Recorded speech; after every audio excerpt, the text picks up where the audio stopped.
America और भारत दुनिया के दो सबसे बड़े लोकतंत्र एक दूसरे के साथ एक बड़े व्यापारिक झगड़े में उलझे हुए हैं। लेकिन ये झगड़ा सिर्फ डॉलर और सेंट्स का नहीं है। नहीं, इसके पीछे इतिहास है, संस्कृति है और करोड़ों लोगों की रोजी रोटी का सवाल है। तो चलिए आज इसी गुत्थी को सुलझाते हैं। मामला एकदम साफ है। अमेरिका कह रहा है भाई अपना एग्रीकल्चर और डेयरी मार्केट हमारे लिए खोलो, और भारत का जवाब एक सख्त ना। बस यही वो एक ना है जो इस पूरे ट्रेड वॉर की जड़ है। लेकिन ये ना आई कहाँ से? इसको समझने के लिए हमें थोड़ा पीछे जाना होगा, टैरिफ की दुनिया में। ये जो टैरिफ शब्द हम सुनते हैं, ये आखिर है क्या, और कैसे एक मामूली सा टैक्स एक खतरनाक आर्थिक हथियार बन गया? टैरिफ का मतलब होता है आयात होने वाले सामान पर लगने वाला टैक्स। सिंपल, लेकिन इसका ओरिजिन बड़ा दिलचस्प है। ये अरबी शब्द तारीफ से आया है, जिसका मतलब होता है नोटिफिकेशन या सूचना। सोचिए, पुराने जमाने में व्यापारी बॉर्डर पर अपनी चीजों की एक लिस्ट देते थे, एक तारीफ, और कहते थे तारीफ जमा कर दिया। यही शब्द धीरे धीरे बदलकर आज का टैरिफ बन गया। शुरुआत में तो ये सिर्फ सरकार के लिए कमाई का जरिया था, लेकिन कहानी जल्दी ही बदलने वाली थी। और बदला भी कैसे? देखिए, हजारों साल पहले मेसोपोटामिया में ये एक मामूली सा निशातुम फीस हुआ करता था। फिर 1721 में ब्रिटेन ने इसे अपने कपड़ा उद्योग को बचाने के लिए इस्तेमाल किया। लेकिन असली भूचाल आया 1930 में। अमेरिका ने स्मूथ हॉली एक्ट पास किया और टैरिफ को एक हथियार की तरह इस्तेमाल किया। नतीजा, एक ग्लोबल ट्रेड वॉर।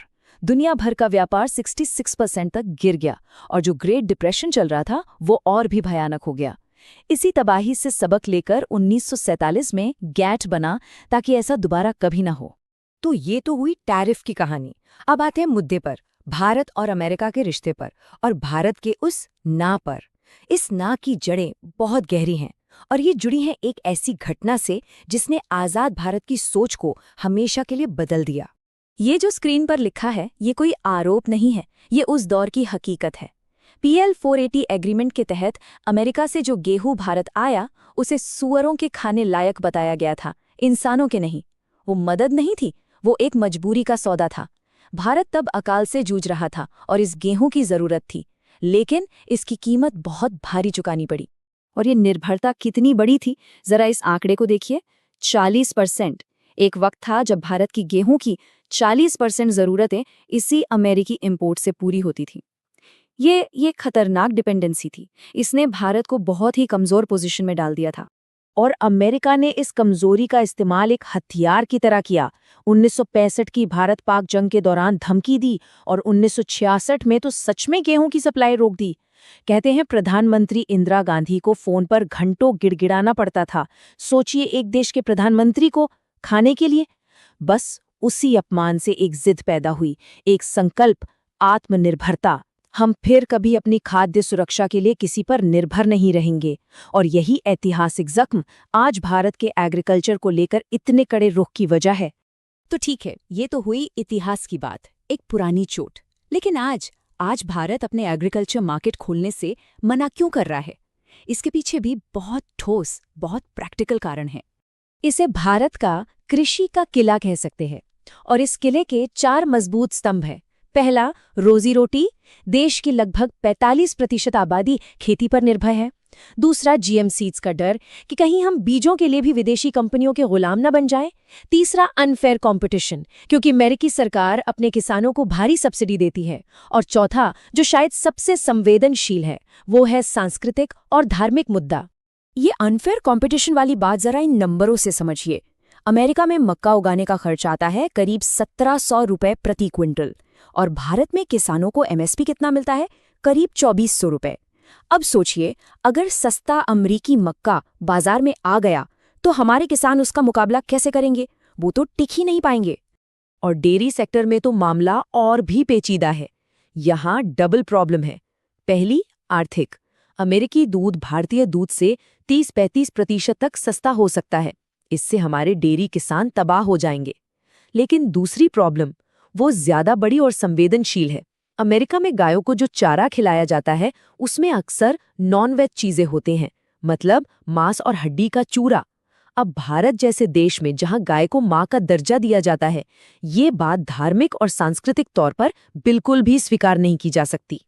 तो ये सारे मुद्दे सालों से थे। मामला थोड़ा शांत था। लेकिन फिर अमेरिका में सत्ता बदली और ट्रंप एडमिनिस्ट्रेशन ने ट्रेड को देखने का नजरिया ही बदल दिया।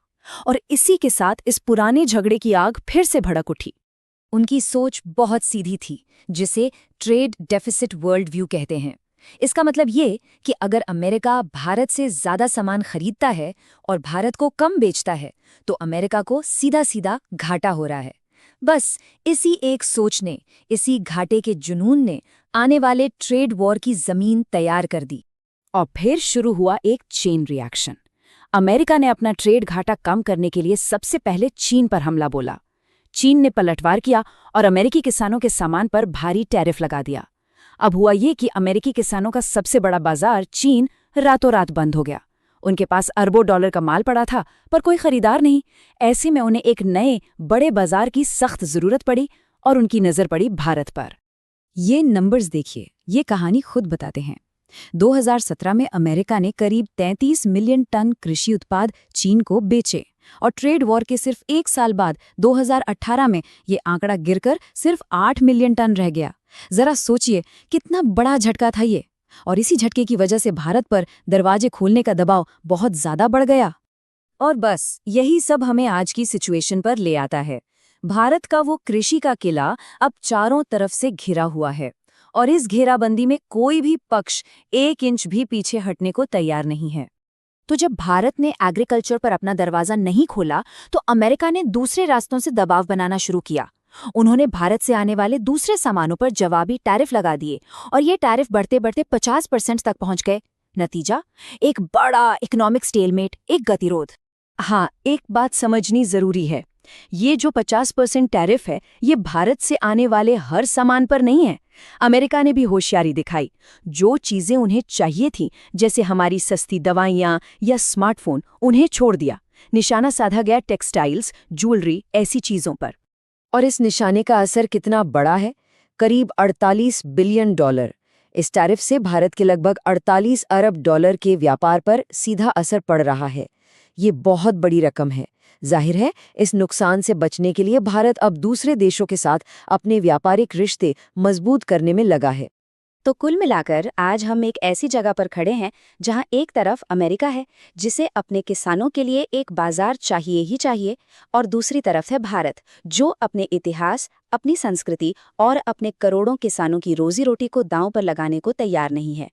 एक high stake economic chess game जहां दोनों तरफ के राजा अपनी जगह पर अड़े हैं। और ये पूरी कहानी हमें एक बहुत बड़े सवाल के सामने लाकर खड़ा कर देती है।